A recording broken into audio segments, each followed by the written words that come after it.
अनंत कोटी ब्रह्मांड नायक, भक्तवात्सल्य भक्ताभिमानी, राजाधिराज योगीराज, परब्रह्म सच्चिदानंद, भक्त प्रतिपालक, अक्कलकोट निवासक, श्री स्वामी समर्थ महाराज की जय. अवधूत चिंतन श्री गुरुदेव दत्त. स्वामींच्या ब्रह्मांडात या आपल्या यूट्यूब चॅनलमध्ये आपल्या सर्वांचे स्वागत आहे. माझे स्वामी अनुभव मी तुम्हाला कथन करत आहे. मागचा जर व्हिडिओ कुणी बघितला नसेल तर त्याची लिंक मी डिस्क्रिप्शनमध्ये देणार आहे. माझे नवीन व्हिडिओ बघण्यासाठी या चॅनलला नक्कीच सबस्क्राईब करा. चॅनलचा बेल आयकॉन प्रेस करा, जेणेकरून आपले नवीन जे व्हिडिओ येणार आहेत ते सर्व तुमच्यापर्यंत पोचले जातील. तर मी तुम्हाला सांगितल्याप्रमाणे मी हे व्हिडिओ फक्त गाडी चालवताना बनवणार आहे. आता मला सारखे कॉल चालू असतात म्हणून मी एरोप्लेन मोडला मोबाईल ठेवला आहे आणि तर रेकॉर्डिंग करत आहे. तर माझा दुसरा अनुभव असा आहे की मी स्वामी सेवेमध्ये येण्याआधी म्हणजे दत्त महाराजांची सेवा करण्याआधी माझ्यावरती खूप सारं कर्ज झालं होतं. जसं की क्रेडिट कार्डचे बिल असेल किंवा बिझनेस कमी झाला होता, घराचा रेंट असेल, कारचा EMI असेल, म्हणजे अशा बऱ्याच प्रॉब्लेमला मी फेस करत होतो. आणि अशा वेळेस माझा सपोर्ट पण फक्त बायकोशिवाय दुसरं कोणी नव्हतं. पण तिलाही किती त्रास देणार म्हणून म्हणजे खूप प्रॉब्लेममध्ये होतो मी त्यावेळेस. पण जसं मी स्वामी दत्त महाराजांची सेवा करायला लागलो तसे माझे हळूहळू प्रश्न सुटत गेले आणि मी दत्त महाराजांकडून स्वामी सेवेत गेलो. जसं की महाराजांच्या कित्येक भक्तांसोबत असं झालं आहे की ते दत्त महाराजांची सेवा करत होते, परंतु शेवटी ते स्वामी महाराजांकडे वळले गेले. तर असंच काहीतरी असावं कदाचित, म्हणून दत्त महाराजांची सेवा करता करता मी अचानक स्वामी सेवेकडे वळलो गेलो. आणि नंतर मला समजलं की दत्त महाराज आणि स्वामी महाराज हे एकच आहेत. तर जर तुम्हाला अभिषेक वगैरे करायचा असेल तर तुम्ही दत्त महाराजांना अभिषेक केला तरी तो स्वामी महाराजांपर्यंत पोचतो, तुमच्या कुलदैवतापर्यंत पोचतो. तर त्या सर्व गोष्टी होत्या. तर अशा प्रकारे ही सेवा चालू करून माझ्या आयुष्यात माझं कर्ज कमी झालं, माझे क्रेडिट कार्डचे बिल भरले गेले.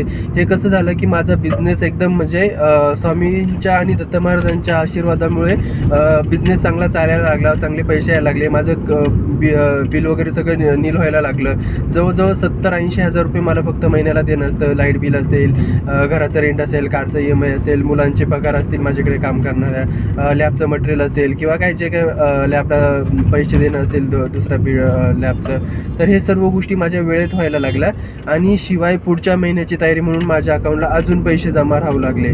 तर हा होता माझा स्वामी महाराजांच्या सेवेमध्ये आल्यानंतरचा अनुभव.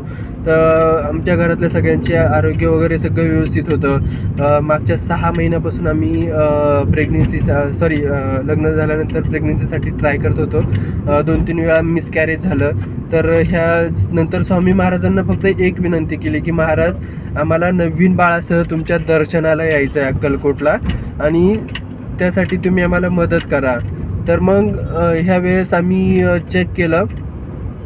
कारण माझ्या जी मिसेस आहे, मिसेसला काही थायरॉईड असेल, शुगर असेल, ह्या प्रॉब्लेममुळे पण कधी प्रेग्नेन्सी नाही राहत किंवा काय जे काय असेल ते काही प्रॉब्लेममुळे राहत नव्हते प्रेग्नेन्सी. आणि नंतर जेव्हा आम्ही स्वामी महाराजांना विनंती केली दोघांनी की महाराज आता आम्हाला बाळ हवं आहे, आम्ही नवीन बाळासह तुमच्या दर्शनाला अक्कलकोटला येऊ. तर झालं आणि आम्हाला समजलं. आता आमची स्वतःची लॅब असल्यामुळे आम्हाला समजलं की पिरियड्स मिस झालेत. त्याच्यानंतर आम्ही चेक वगैरे केलं लॅबमध्ये लगेच. तर रिपोर्ट पॉझिटिव्ह आला. आम्हाला आनंदाला म्हणजे हेच नाही राहिलं. नंतर डॉक्टरांनी सोनोग्राफी करून घ्यायला सांगितली. सोनोग्राफीमध्ये रिपोर्ट एकदम व्यवस्थित आला. नंतर जाऊन आम्ही स्वामी महाराजांना, दत्त महाराजांना गोड प्रसाद, मिठाई वगैरे जे काय असेल ते ठेवलं. त्याच्यानंतर आमचा प्रवास सुरू झाला प्रेग्नेन्सीमधला. तर या प्रेग्नेन्सीमध्ये दुसरी एक घटना माझ्या भावासोबत घडली की माझा भाऊ सारखं म्हणजे चुलत भाऊ आहे माझा, त्याच्या कानामधून ना पाणी यायचं सारखं. अनेक दवाखाने केले, अनेक वेळा ॲडमिट झाला.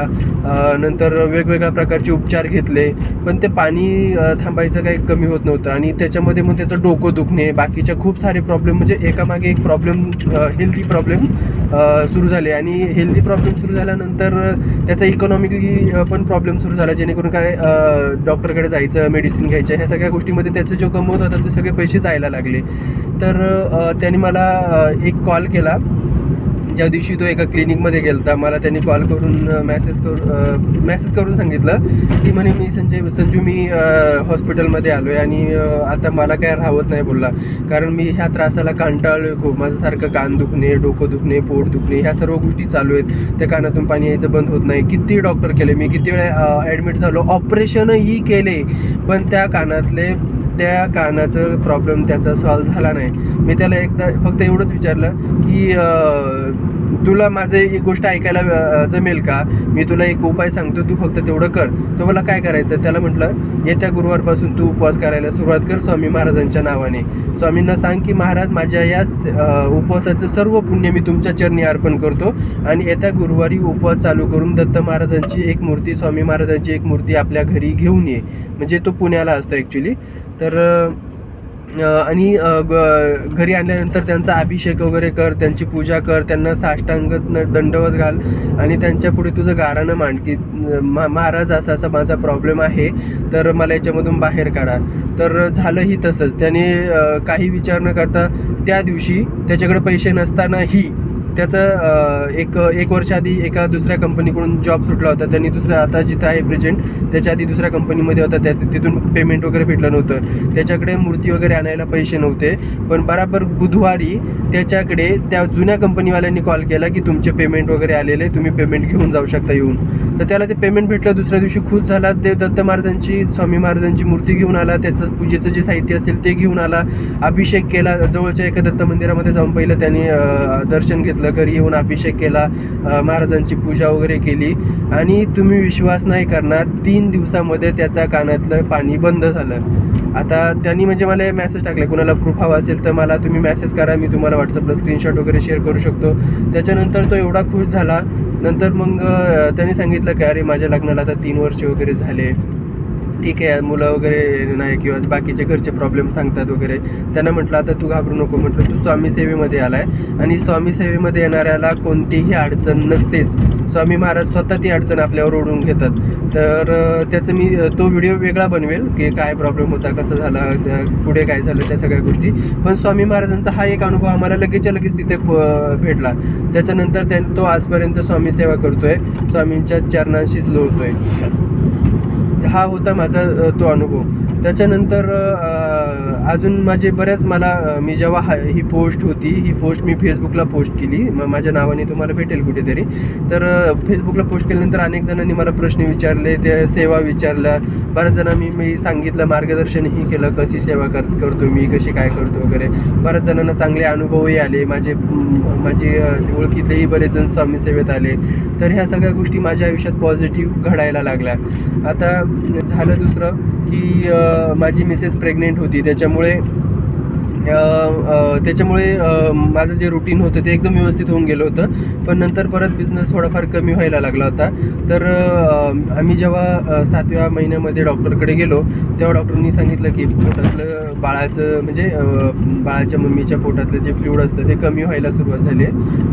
त्यांनी ते ट्रीटमेंट वगैरे चालू केली आणि मग एक माहिती विचारायची म्हणून मी डॉक्टरांनी विचारलं की मॅडम आपला हा खर्च डिलिव्हरीचा वगैरे कितीपर्यंत जाऊ शकतो.